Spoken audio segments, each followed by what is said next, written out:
Welcome to heCast, the official podcast of HeChangedIt.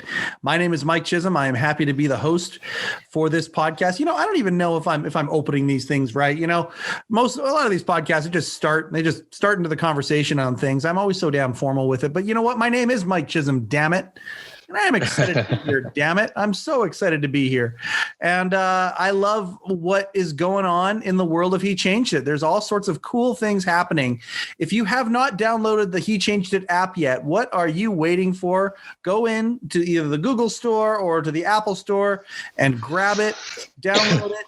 Get it going and share it with your friends. And then also, if while you're at it, while you're sharing things, why don't you share heCast and subscribe to it? I'm having so much fun doing these podcasts. I get the best part, in my opinion, the best part of in the HeChangedIt landscape is the part I get to play, and that's by talking with some very cool people about very cool things, listening to some very cool stories about the world of men's mental wellness or men's mental health, or whatever you want to call it. And we are going to knock a dent into what's going on in our culture right now. And that's what HeChangedIt's all about. I'm so excited for these conversations. Today's conversation, I'm really excited about because not only is there an inspirational story attached to it, but this is a day off from me because the guy that I'm about to talk to is a guy who's also involved in independent pro wrestling. I'm a bit of an onion, and I know I've had people reach out to me asking, what exactly do you do? And about some of the things that I've alluded to that have come out in these conversations. But this podcast isn't about me, but I am involved in the independent professional wrestling scene. I am classified as a wrestling promoter. We put it on events for years and years for charity. We raised over $250,000 for our local community, for different charities within our community. Very proud of that. And through that world of pro wrestling, I was sent through a wormhole, a crazy gateway into a very, very interesting world. Pro wrestling is an interesting medium, but indie pro wrestling has its own cultural vortex. And throughout that cultural vortex, I've met some very cool people. One of those cool people is our guest today. His name is Rob Epp. And Rob has had, I'm just going to lead with the headline here, or headline the lead of what it is we're doing. Rob is one of those guys that is undergoing a massive, massive weight loss and on a journey. And I think that I will not be speaking out of turn when I say that the transformation that is happening in his body is actually the smallest transformation that is happening. It all starts here.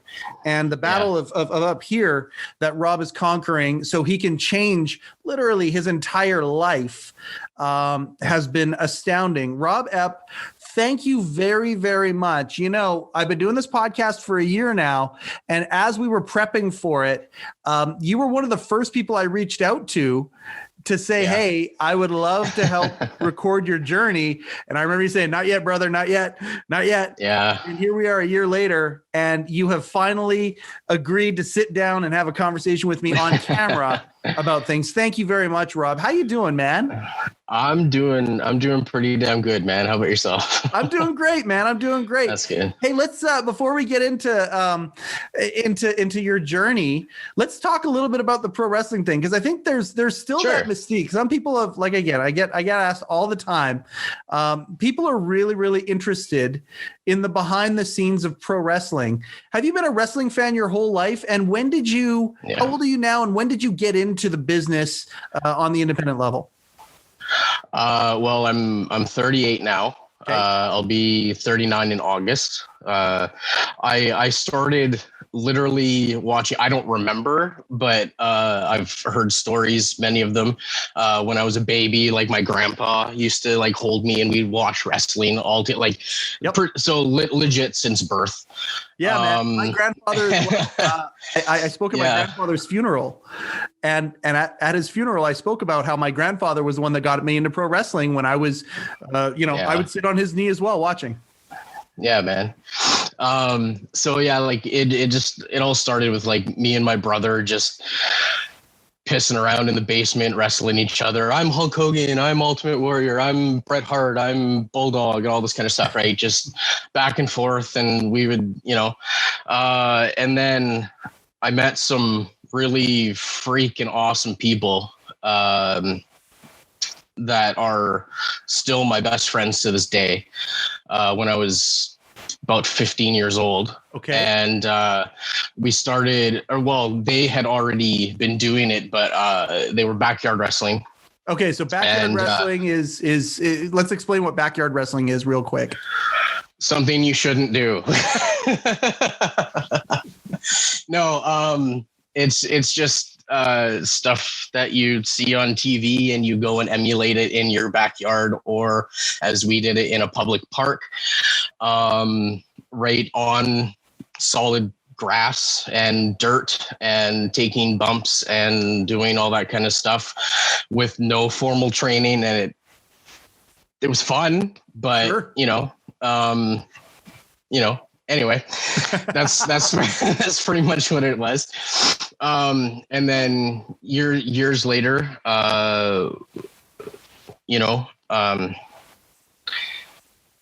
Danny Deeds, who is one of those friends. Yep. Who is one of those friends, best friends, wanted to start his own promotion. And so we all just kind of co-collaborated, and Pacific Pro Wrestling Canada is what came out of it. And right now I'm doing commentary with Adrian, who's also McMason. And yeah, we're just kind of like completely restructuring everything with PPW, and we've got some shows coming up because we're excited, because it's after when things start dying down from COVID and everything, we're hoping definitely for September. We've announced that we're going to do for September. Oh wow! We've got graphics up already up on our Facebook page. Just look up Pacific Pro Wrestling Canada, and it's all there. It's super exciting. All the information will be there. It's super exciting that that wrestling has always been one of those things. Like I remember after 9/11, one of the first public events that started up again was pro wrestling. And I think about some of these big events that have happened on this planet, and how pro wrestling is one of those things where, you get a whole group of people together and you suspend your belief, or you suspend your disbelief for a couple of hours and watch a show and get entertained. What is it about pro wrestling that you love so much? Oh, frick. Honestly, everything, like just everything about it. Like, the art form in the ring is just astounds me. Like the way that these people can, execute these moves with perfection. Not all of them, not all workers, but there's people that are talented and people that are not, and that's okay. But just like all sorts of the art form, the business aspect, the friends aspect, like just everything to do with it. It just, I want all of it to encompass me, Yeah. Well, I describe it to people sometimes as a brotherhood combined with a dysfunctional family, combined with some of the most amazing dramatic art that you would ever see, and athletic dramatic art. Yeah, absolutely. And it's we're talking a multi-billion-dollar industry, and it's fun to see it. We look at the NHL and we look at junior hockey, and then there's beer leagues, and pro wrestling kind of has the same thing. It's got all the way down to whatever you'd consider the beer league of wrestling, to these street hockey. Well, that's where backyard wrestling is, right? And it's a huge thing. And it's been fun to get to know a lot of the people. I wouldn't know you if it wasn't for pro wrestling. And I want to talk about this. I'm glad that you're in love with the business, and there's going to be lots of cool things to announce, and we can talk about that. And we're happy to help you. And Danny, devious Danny Deeds, dastardly local guy. There's a local guy, regional guy that never made it, but he would entertain anybody he gets in front of, and it's, man, it's so much fun to watch. You guys have so much fun building this thing. So, thank you. Yeah, no, absolutely. So I'm going to get straight to it. This is a story of loss. All right. And I love that you're willing to share this.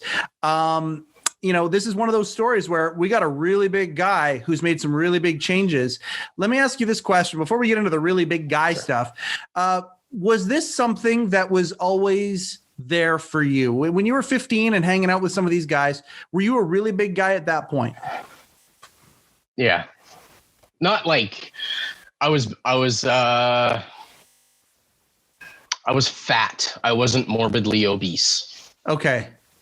Yeah. Was that something that was always there since childhood? Was that something that you were cognizant of? Was it something where there was bullying or any of that stuff? Like, I was always like a husky kid, not like chubby, but just thicker,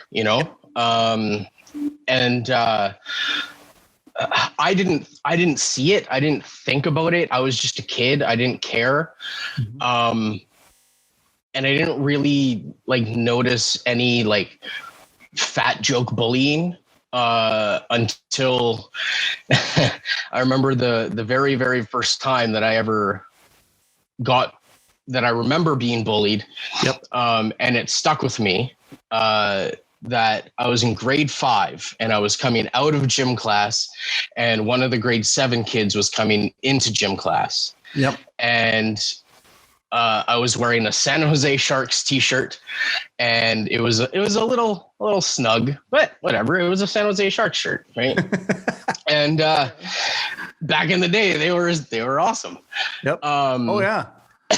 And anyway, as we were passing each other through the door, he like went over to the side of the door frame and he's like, "Oh, we can't fit in between the door frame, the two of us," right? And called me a fat fuck and all this kind of stuff. And I was like grade 7 and like doing this to somebody who's grade 5, and I was like, what did I do wrong? I don't know what I did. I was just walking and doing like.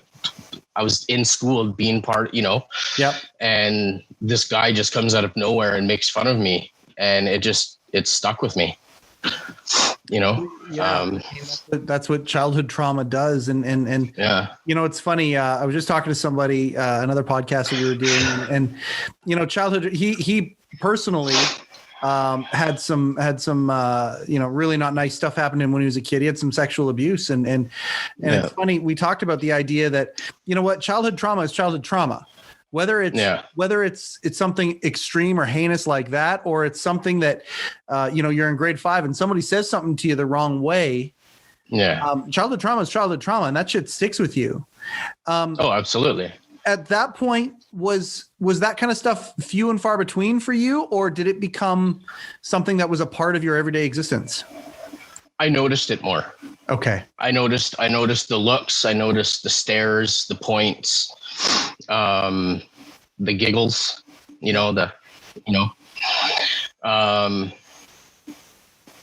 yeah, it kind of ruined me for a bit. But like, I think my initial like problem with food started before that. Like my mom, she passed away when I was 9. Yeah. And it happened right in front of me. Out of nowhere. She wasn't sick or anything.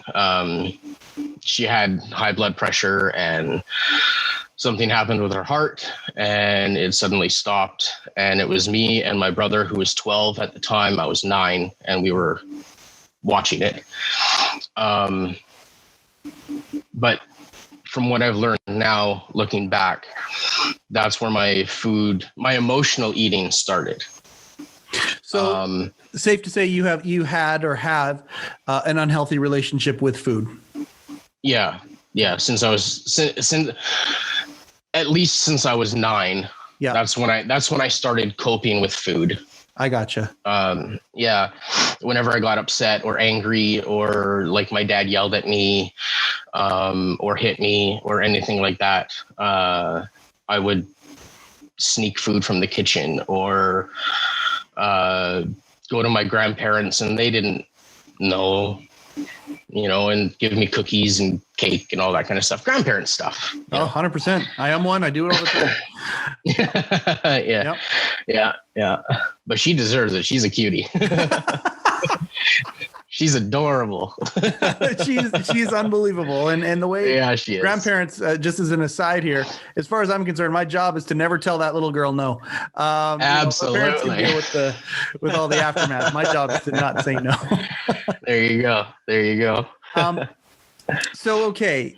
Now, I mean, looking back on this, it's really easy to say that, okay, unhealthy relationship with food spawning from a very epic event, in losing your mom. At that point, you lived with your dad? Yeah. And they were together when this happened? Yes. Yeah. My dad was a long haul truck driver. Okay. At the time. And so he didn't really know me and my brother.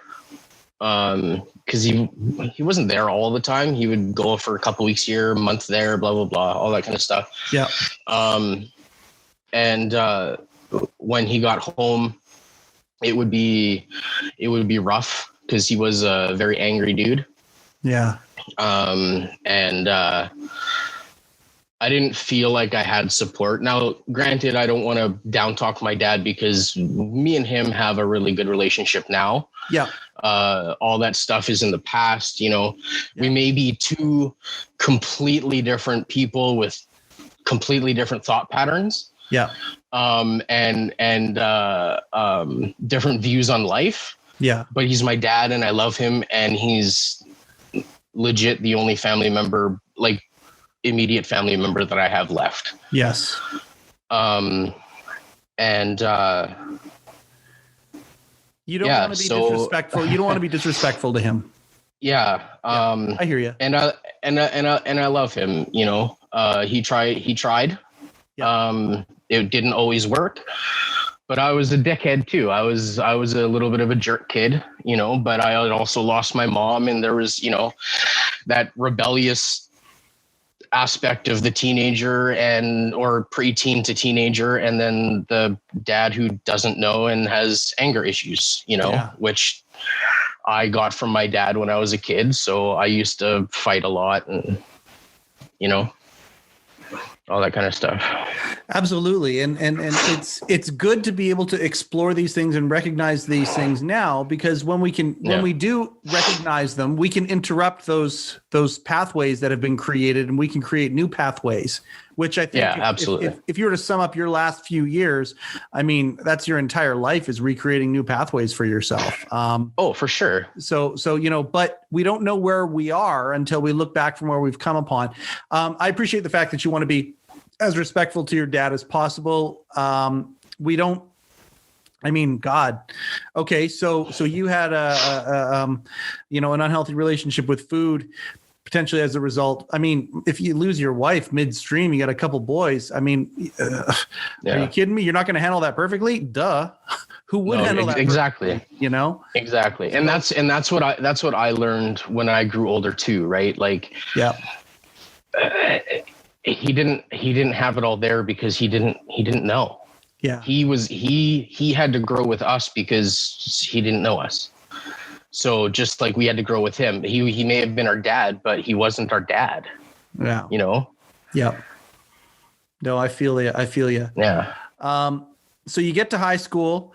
It's not that if you were picked on, you would stand up for yourself. I mean, you're not afraid to fight, that kind of a thing, right? Safe to say. Yeah. Yeah. So if anybody gave it to you, you gave it back to them. Yeah, I would. Yeah. Okay. But the unhealthy relationship with food continued. Yes. What would that look like in high school? A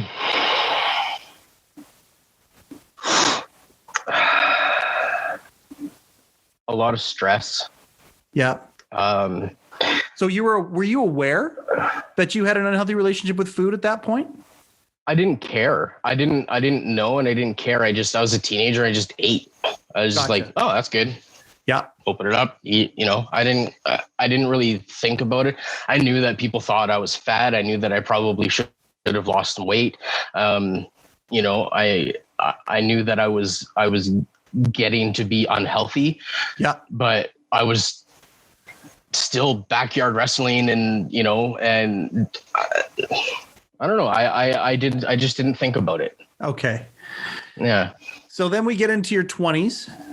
Yeah. And some other events have happened at this point, and the evolution happened at that point as well. Mm-hmm. Okay. You want to go into that a little bit? Are you talking about I'm talking about whatever you want me to be talking about. Mike, come on, brother. Well, I don't know. My mid-20s they were good. They were decent. I was still fat, but I was still super depressed. Like I've had depression since I was 9. Okay. And anxiety since about 2017. Okay. And like extreme anxiety. It just, over the course of a while, hearing and seeing people every day, all day, for your entire life, poking at you, pointing at you, laughing at you, giggling at you, making jokes, flat out coming right up to you and asking you how much you weigh.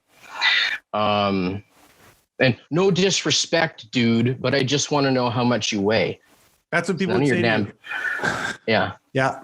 Yeah. It's none of your damn business. Right. Or people would just flat out call me a fat fuck or this, that, or the other thing. All the stupid names that people do. Mm-hmm. And that doesn't stop when you're a teenager. That doesn't stop when you're a kid. That goes right up into your adulthood. Right. In fact, I'm 38 years old, and that happened yesterday. Okay. No matter how much I do, no matter how much I say, how much I've lost, how good I feel about myself, right, there's still going to be some asshole that's going to go out of his way to try and make my day be shitty. Okay. So I want to ask you about that right there. Yeah, for sure. Because, and I mean, obviously we're going to show some before and after pictures and show where things are at. Rob's on a massive weight loss journey right now. And it's incredible to see what has happened in the last year and a bit. But, at the end of the day, somebody a year and a bit ago, or a couple years ago, before you started on this journey, would have called you, you say, they try to ruin your day by calling you a bad name or whatever, saying something like that.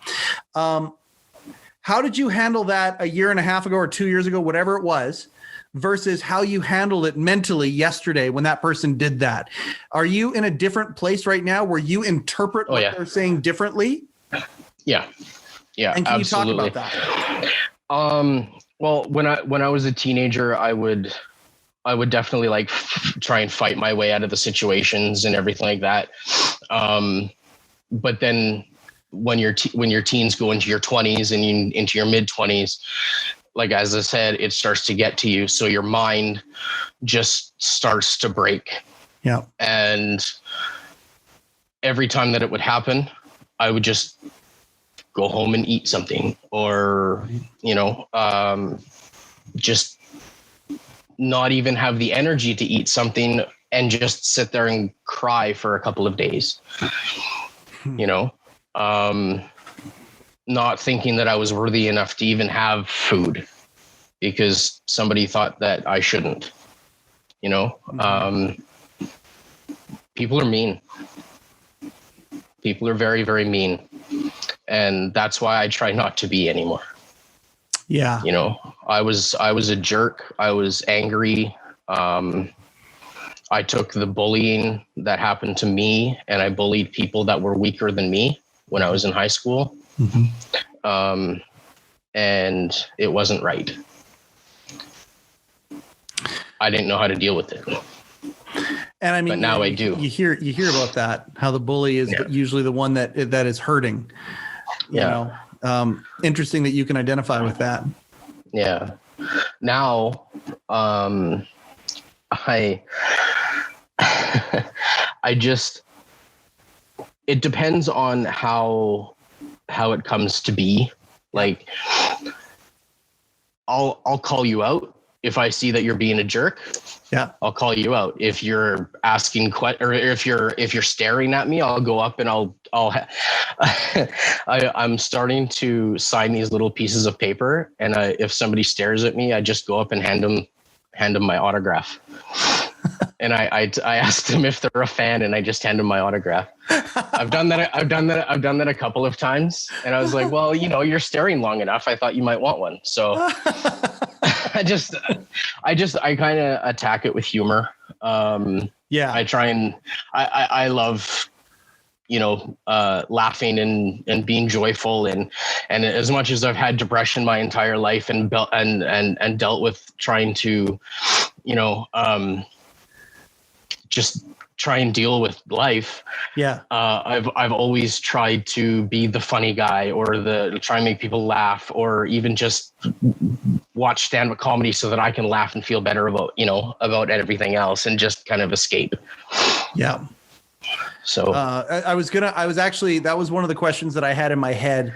Sure. If that was something that you did in high school, because I mean, I've heard enough of people who talk about, like Chris Farley would talk about this. I want to be the funny fat guy, mm-hmm. and because that was me. Funny is one of the ways that you get out of the bullying. Is that you make everybody laugh, right? And you just become that guy. And because you are so funny, that was one of the questions I was going to ask you, is if that is a mechanism that you've used to kind of to deal with things without dealing with them. Yeah, absolutely. I try and crack a joke, or like not about myself anymore, but I used to crack jokes about myself, and like, I can make fun of myself, but you can't make fun of me. Yeah. Kind of thing, and hey, and I love self-deprecation humor. But it's interesting. I don't anymore. Yeah. I was going to say, you don't do that anymore. Yeah. Why don't you do it anymore? 'Cause I was watching Jimmy Kimmel. Yep. I reminded you of this to remind me, so this reminded me. Yep. But I was watching Jimmy Kimmel a while back, about maybe a month or two into my health journey. Yeah. And he had Henry Winkler on, the Fonz. Yep. Right? Friggin' phenomenal, like the nicest guy that I've never met him, but I would love to. I think he's amazing. Legendarily kind. Oh, absolutely. Yes. Like even more than Tom Hanks. Yes. Yes. The nice guy. The quintessential nice guy. Yeah. He's super nice. And he said on there that always remember to put a period at the end of a negative thought. And it blew my mind. Because it doesn't matter. You can have that negative thought because it's a justified negative thought. Yeah. Right. Depending on what happens, but it's justified. But take that negative thought, have it, but then put a period at the end of it and start forward again. Think of something positive. Put a period at the end of that and go positive. It doesn't matter if you have to think of puppies or baseball or wrestling or your wife or your kids or what. It doesn't matter what it is. Think of that one specific thing so it puts a smile on your face and you can walk out the door the next day. And or even in that minute, it just blew my mind. And I try my hardest to live my life with that mantra all the time now. And yes, I still have really dark, depressive days, but I don't find it in food. I don't fight it with food anymore. I don't sit here depressed anymore. I have my moment and I gather myself up and I can pick myself up and go, and I push forward. And that's not saying that everybody can. If you can't, you have friends like my friends who were there to call me, like you called me, messaged me on Facebook when I was feeling down, when I felt like I didn't lose enough, or I'm not going fast enough, or I'm not doing this, or I'm not doing that. All of a sudden I'd get a message from you, or I'd get a message from Deeds, or Scarlet Black, or Adrian, or, you know, a multitude of people. And all of a sudden I'd be like, I don't know what I'm doing. Why am I doing this? I know that I'm losing weight. I know that I'm doing good. You know, I just, if it wasn't, it does. It completely messes with your mind. Yeah. You know, especially if you have somebody poking at you, you know, even though you've done so much, they don't know. Right. But you have to remember that they don't know what you've done. But if they saw you a year and a half ago, or a year and 3 months ago or so, what would they have said then?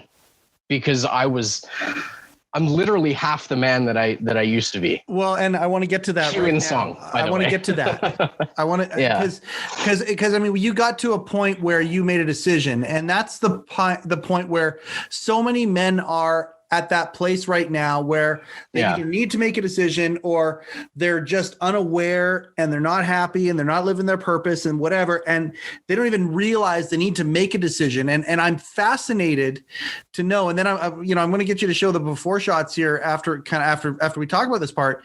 You know, I'm fascinated to know where the rock bottom was for you. And what was the catalyst to you making a decision to literally change, revolutionize, remix, save your own life? What was that rock bottom moment? And did the decision come right after that, or were you in the rock bottom for a while before you made the decision? I was in the rock bottom for a while. Okay. I had in 2017, it was really tough. Within 6 months, I had my grandmother on my dad's side pass away. My brother passed away in October. Yeah. And then my aunt passed away, and it all happened within 6 months. And when my brother passed away, don't be body blow. When my body blow just hit you. Yeah, it does. When my brother passed away, I was at work. Yep.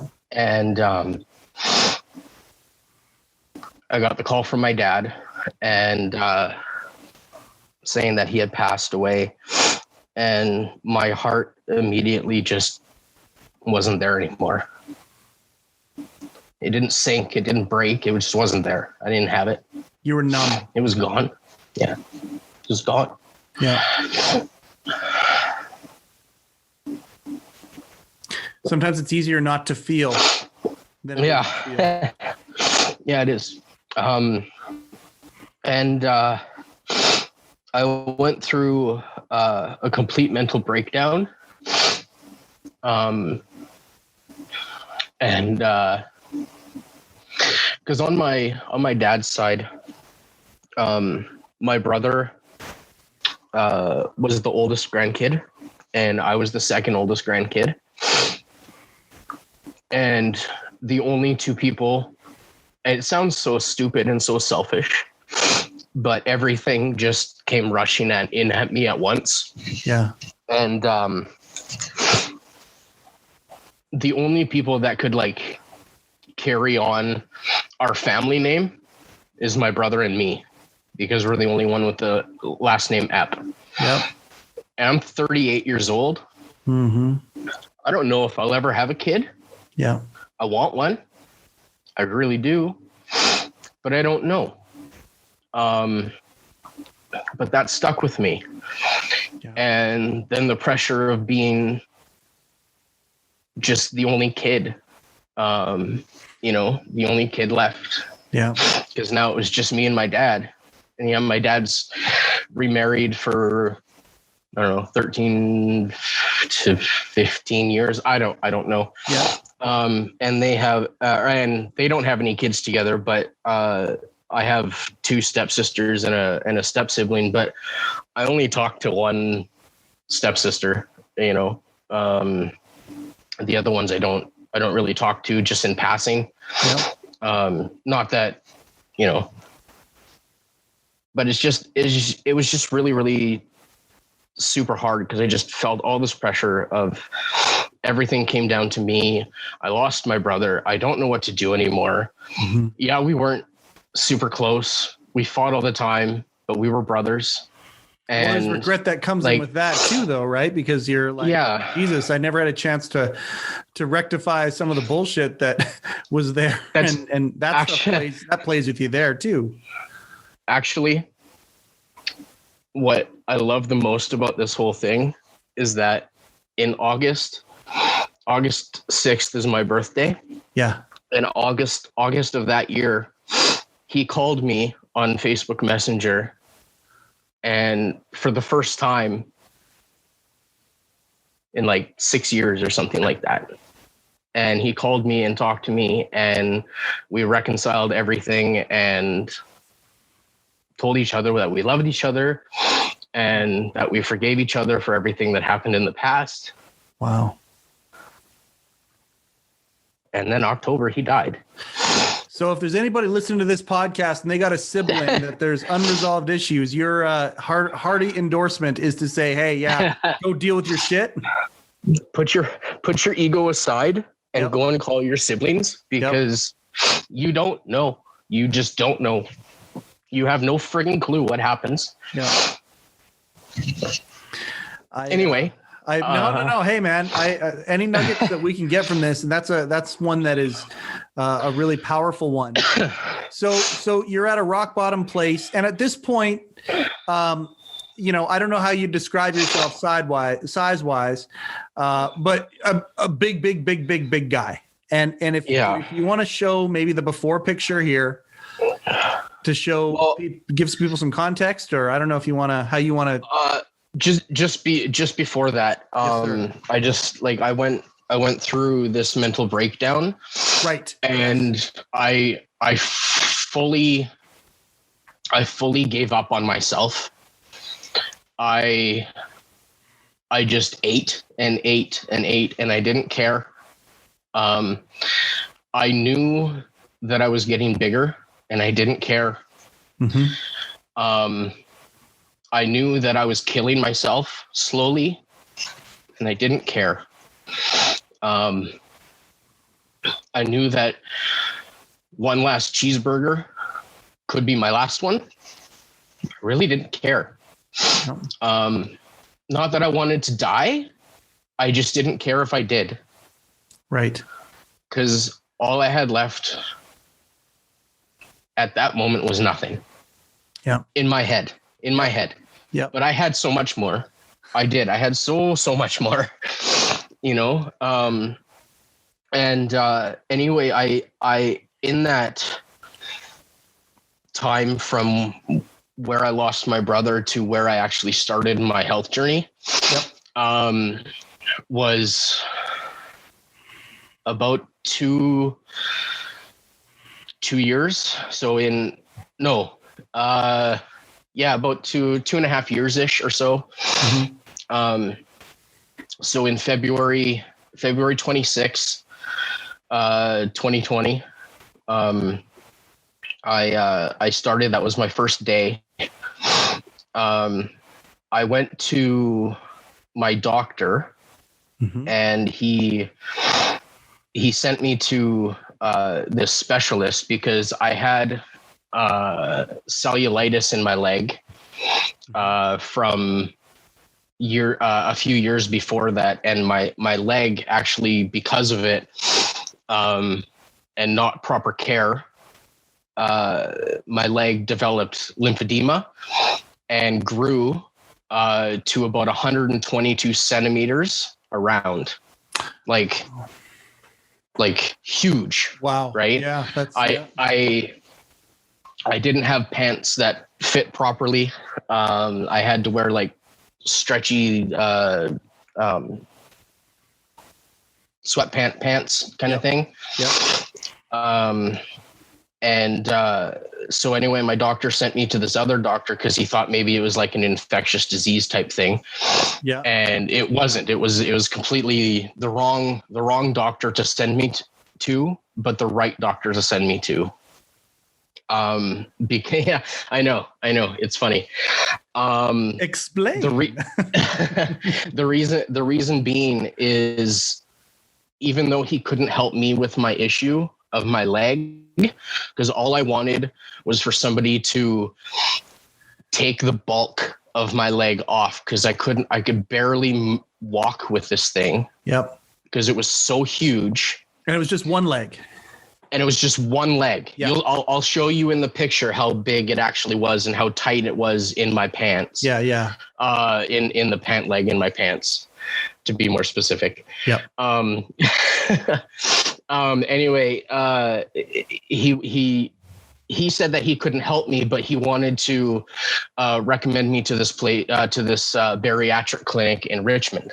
Okay. To do a possible bariatric surgery and all this kind of stuff. So I went there. I got signed up, but that very day the next day, yeah. I went and I heard that I was going to go to this clinic. I was like, okay, I've got to completely like overhaul friggin' everything in my mind. I can't do it. I can't eat chips. I can't eat chocolate, no pop, no candy, no fast food, none of it. Right. Yep. And so I started to like cut it all out and, started writing a food journal and all this kind of stuff. And anyway, I went through the bariatric clinic, decided that it wasn't the place to go because of the amount of weight that I lost. They still wanted me to lose more before I was eligible for surgery. Okay. But if I lost the amount of weight that they wanted me to lose before I got surgery, there was no need for surgery. I gotcha. Like why would I do it? Yeah. If I can do this all myself, why would I need you to come in and be the hero and take away my fat or something like that, Yeah, so if it wasn't for that doctor's referral, you wouldn't have made that choiess. Exactly. That is exactly. So that was the catalyst for it. Isn't it funny how sometimes it's little fucking little mind fucks with us or mind tricks to cause us to do something really big. I still actually have the hospital bracelet when I went to go and see that guy. And I hope that one day when I'm like at my goal weight, that I'll be able to go and see him and talk to him and be like, you remember me? And I was like, you started it for me. You're the one that got my mind thinking. Yeah. You thought you made me think that it was possible. So, it's pretty amazing. But anyway, so I wasn't going to tell my weight. We had talked about it, and up to you, brother. I wasn't going to up until I started talking to you earlier, until earlier in the conversation. Mm-hmm. But I could have been on one of those that My 600-Pound Life. I could have been on that show. When I first stepped on the scale, I actually thought I was heavier, but I wasn't. Not that it was a good weight to have. Right. But I weighed 606 pounds. Wow. And I weighed myself this morning. Before breakfast, pre-breakfast, post-dump, you know what I mean? That's what they tell you. That's what they tell you. The lightest point of the day. Exactly. Why wouldn't you want to, right? Yep. And in total, I've lost 176 pounds since February 26, 2020. Oh my gosh. You've lost an entire adult man. Yeah. You think about that. Yeah. You know, you think about I have 176 pounds. This picture. So let's go to the how are you doing it? And there's the physical part of it, but then there's also the mental part of it. And do you want to see pictures? Oh, please. Yes. Yeah. Okay. Absolutely. So they're on my cell phone. So please, I'll send them to you later. That's fine. Yep. But this was me. This was one of our very first wrestling shows before we were doing commentary. And I was just sitting there and somebody took a snapshot. Yep. But this was me days after I started. Okay. Yeah. Right. That was me at 606 pounds. And you can see that was my leg. Oh, okay. That's how much pressure was on my leg and on my pants. I couldn't roll up my leg. I couldn't roll up my pant leg or down my pant leg without help, because it was so tight and so big. I couldn't bend over far enough to get it. And then I started working out, and then a month later, I look like that. Whoa. Okay. That was a month. Okay. And then from there, I started taking every month at the end of the month, a side and front view. And from there, and then just putting them side by side from there. Yes. And from there, this is me end of April to end of May of this year. Man. And this is the side view. So dramatic. Yeah, like dramatic. Literally half the man. Yeah. Oh yeah. No, I holy smokes. Okay. So, I want to get into a little bit, so there's physical stuff and then there's emotional stuff. So the physical stuff, let's talk about that. You're using, would you say Ddp Yoga is the way that the lion's share of the physical? Yeah. That's one of the main things that I've been doing pretty much every single day since day one. Yep. I think maybe I've missed about 10 days out of this year and 3 months of Ddp Yoga. And that can be anywhere from 20 minutes to a half hour to 45-minute kind of a thing. I started off only being able to do about 20 minutes, and now the longest I've had done was 2 hours, and I hurt for 3 days afterwards. Yep. So I decided not to do that anymore. And usually I stick around half an hour, about half an hour to 40 minutes. Every day, usually at night before I go to bed, type thing, do the yoga. Yep. You're all sweaty and gross, hop in the shower, and then put on the TV and go to bed, Sleep great. Exactly. Mm-hmm. Wake up feeling energized, all that kind of stuff. But so yeah, Ddp Yoga has been, and shout out to Diamond Dallas Page for, you don't even know me, but you friggin' changed my life too, man. Like, holy crap. And are still, it's a work in progress. You're just getting started. Yeah. Like, this shouldn't be he changed it. It's he's changing it. So, but that was the consistent is Ddp Yoga. Yep. But I've also completely revamped my diet, my workouts. I go to the gym. I walk every day, half an hour to an hour of walking every day. Yep. I go to the gym, walk on the treadmill, go sit in the massage bed, and then go and throw some weights around, try and do a CrossFit circuit thing that they have there at the gym. Yep.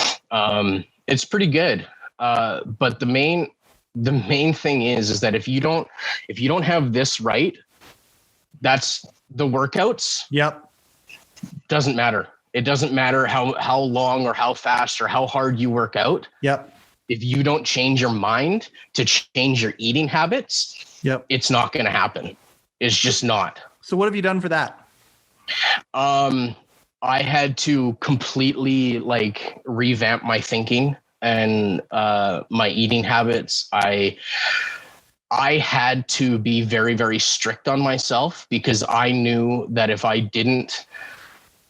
took an inch, I would take a mile. Okay. Right. So even if somebody would offer me, hey, here, do you want a chip?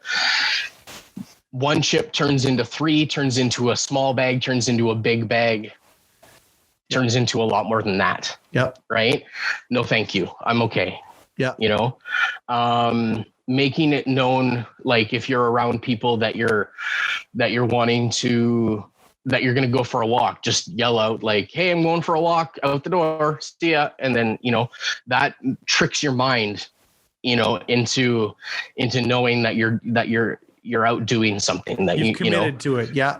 Exactly. You're committed to it. And it shows other people that you're doing it too. And they may not see it eventually. Yeah. But they're going to see it if you continue doing it. Right. Yes. And like a lot of my friends and a lot of people that haven't seen me for a while because of COVID have seen me now, and they're like, holy shit, what the hell happened? Right? Like, I'm like, I just worked on myself, mind, body, and spirit. And this is where I am. And, you know, I want to get more places and do more things, you know. I'm really excited. Got lots of goals. I'm really, really, really excited about this for you. Obviously, I've been cheering you on, and we'll continue to do that. I hate that the other day somebody said that to you. I love, you know, they whatever the name was they called you, they were derogatory to you about your weight. I love that you're able to handle it completely differently than you've been able to in the past. Go ahead. I just laughed at him and I said, if you only knew, and I just walked away. Like, if you only knew, pal. Anyway, go ahead. Sorry. No. I'm just really, really excited for you. And I'm really excited that, that we as a group and as an organization can help follow you and help cheer you on. And you never know where that's going to lead, but you are already inspiring people. That's happening already. And I would love to kind of put a magnifying glass on that so you can inspire more people. I guess, let's go to the, there's a couple of things that I want to finish the podcast with, because they're funny in a good way, in a heartwarming way. I want to finish the podcast with you telling me a little bit about the steering wheels. Can we just say that? You know what I'm talking about? Okay. Yeah, I do. But before we get there, that'll be our head home, our go home part, because I just love hearing your reactions to that. But what advice do you have for somebody who is got an unhealthy relationship with anything, whether it's food, whether it's whatever it might be, because they're in that place of depression? What's some advice that you would have for somebody who's feeling lost right now? If you don't accept the fact that you're broken, you will never get fixed. Okay.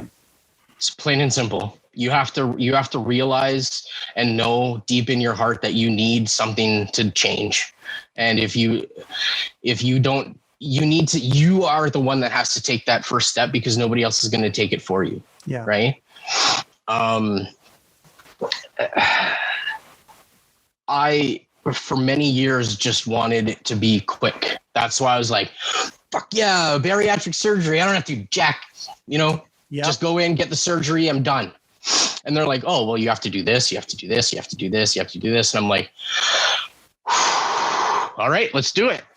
So I had to do it. And I did it to the point where I told the bariatric surgeons that I don't want the surgery and I'm just going to do it myself. Yeah. They wanted me when I first started, I was at a 91 body mass index, 91% body mass index. That's insane. Yep. And I myself brought myself down to, I think it was, what did they say? 62. Holy shit. That's right. Just by myself. I haven't checked in maybe 4 months. So it's probably lower than that now. Yeah. But they wanted me at a body mass index of 50. I was like, well, if I can get to 50, why do I need you? Yep. So, that and a whole bunch of other things we can get into later, that made me decide that I can just do this myself. So if I can wade through the advice there is, is don't be, the hard work is worth it. It's the instant fix is not what you're looking for. The journey, the hard work, all of that is worth it. Yeah, absolutely. And when you're struggling, when you actually make that first step and you go along and you start to notice some changes, it feels so bloody good.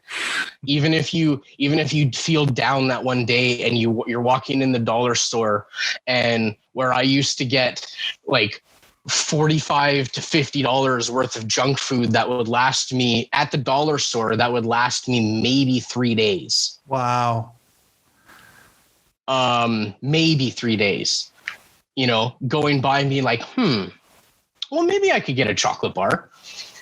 Don't do it. You don't need it. You can have it. Don't deny yourself. If you're like absolutely craving it, have it. But I couldn't.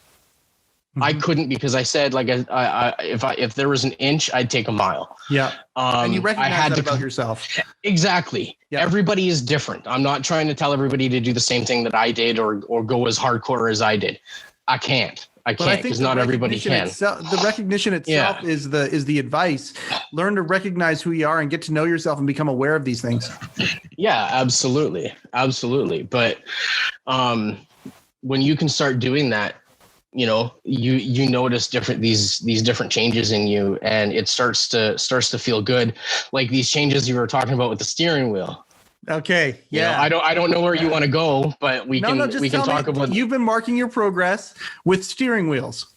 Well, kind of. Yeah. It's one of the many things that I use to mark my progress. Like, I had a 2008 Trailblazer that I used to drive, and when I first initially got it, it was okay. It was not too bad, a little bit tight, but I could still fit in there, no problem. Yeah. But then over the years of me having it, I gained so much weight that my stomach was rubbing really hard up against the steering wheel, and I couldn't put my seatbelt on, and so I just tucked it under my fat, like tucked the buckle under my fat, and then carried on my way. Yep. And the steering wheel would rub so hard on my stomach that sometimes it was even hard to turn the steering wheel like big turns. So literally a safety issue. It was absolutely. I probably should not have been driving, to be honest. Yep. But when I started this journey, I could start to feel that it was getting looser and looser and looser, to eventually in that vehicle, I could fit my hand right in between my steering wheel and my stomach, and I could like wave it, to the point where like it got to about 3 inches between my stomach and the steering wheel. Yep. And then that car died, that truck died. Yeah. And I was like, well, shit, now I got to buy a new vehicle. So I bought a 2002 Dodge Grand Caravan. Yeah. And I get in and I'm like, damn it. And my stomach is like touching the steering wheel again. And it's not super tight, but it's tight enough where I don't like it. Yep. But I was like, this is the only thing I can afford. I'm losing weight. I'm doing great. I'm going to get it and it's going to be fine. I was actually curious from when you told me that to now. So it's still touching? No. It's not touching on that one either anymore. No. So I was just out in my van previously having my medication, and I looked down and there's about 3 inches again in between this steering wheel, and I've only had this van mic since October. There we go. Of 2020. So from October 2020 to now, I've lost that 3 inches in size, probably about 4 inches actually, because it was rubbing up, right? So yeah, it feels a lot better. So whenever I also feel down about myself, like I haven't lost weight and, you know, I'm getting those depressive modes, I go out and in my van and I go and I'm sorry, I smoke pot. Yeah. That's just the way it is. Yeah. And I go out in my van and I smoke a joint, but I look down and I'm like, I've lost so much more than I thought I did. You know, like it makes me feel better. Like these different things. You know, there's this love seat that my dad has, that there's this table beside it. And from the distance, you know, just like little thing, the distance from my stomach to the table is like a lot farther. Yeah. A whole bunch of different things, you know, my leg, my leg that was 122 centimeters long, or 122 centimeters round. Yep. At its biggest point. Yep. What did I measure it last? It was like I can't remember. It's about half the size as it was, right? Like, absolutely. Yeah, it's just finding these little measurements that I can do, victories. Right? Yeah, and you know, it's also all about like keeping yourself active in everything that you do is what I do, not only just Ddp Yoga and working out and all that kind of stuff. Even if I'm just sitting here being lazy watching TV, yep. I'm like using what DDP calls dynamic resistance, and just like flexing all the muscles in my legs. Like, you know how like when you go into like that full body involuntary stretch when you wake up, you're like, you know, and you can't do it. Do that, but do it on purpose. Yeah. You know, do that and then hold it there for as long as you can, and then let it go. Right? Just do some simple things like that. When I go in to go and use the bathroom, I open the door and I like slide in on my socks, right? Just little, instead of walking in, I slide in, you know, why not? Right? Going up and down the stairs. I used to have to take literally one stair at a time, 1 foot and then another, and then 1 foot and then another, and then have to lean on the thing. And now I can almost jog up and down the stairs. I'll see. Right. I love this so much, Rob. And I got to tell you, we got to wrap up here. We're a little over what we normally do, which is great. I told you time is slippery. I told you it's going to go by quick. Sure. There's so much more to tell you, man. And I know. And that's the beautiful thing, is that I know how much more there is. But the good news is you've opened the door for us to be cheerleaders to watch your progress. And I mean, we're going to do this again in a few months. And we're going to track Rob. We're going to track where he's at. And we're going to help celebrate the successes. And if he falls, we're going to help pick him back up again. And we're going to be part of this journey with him. And Rob, you doing this and being this open for us, I can't thank you enough for taking for you know, taking advantage of our personal dynamic. But at the end of the day, what you're doing here is inspiring people. And I just want to say thank you so much. And this time next year, we're going to have you in a Ford Festiva. I wouldn't drive a Ford. Come on. Unless it was a Mustang, then I'll drive that. Well, hey, there we go. There's a goal. But if you're for a wrestling promotion, you need that van. I get it. That's right. Listen, I just wanted to say something. I just want to say something really quickly that please. Even though I've done DDP yoga damn near every day for over a year, just over a year, I still have trouble. I still fall. I don't have great balance. I still can't do all of the moves. I don't know what I'm doing. I just go in, watch it, and do what I can. And if you can't do it, he even says to modify so that you can do it. Yes. Right? And if you can't do it, doesn't mean you can't do it eventually.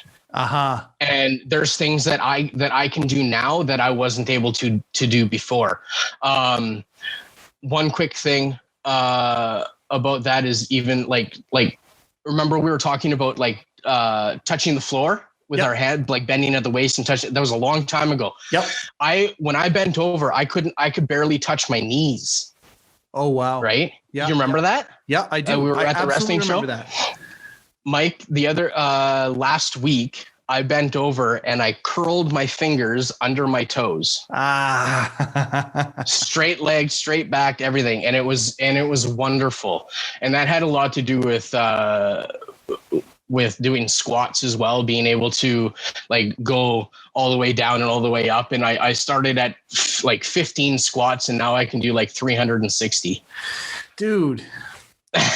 So yeah. If we're gonna finish off with a message, it's that perseverance pays off.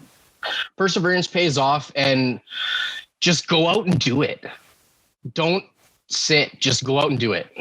That's all you got to do. Make a decision. Yeah. Get this right and go out and do it. Rob, thank you.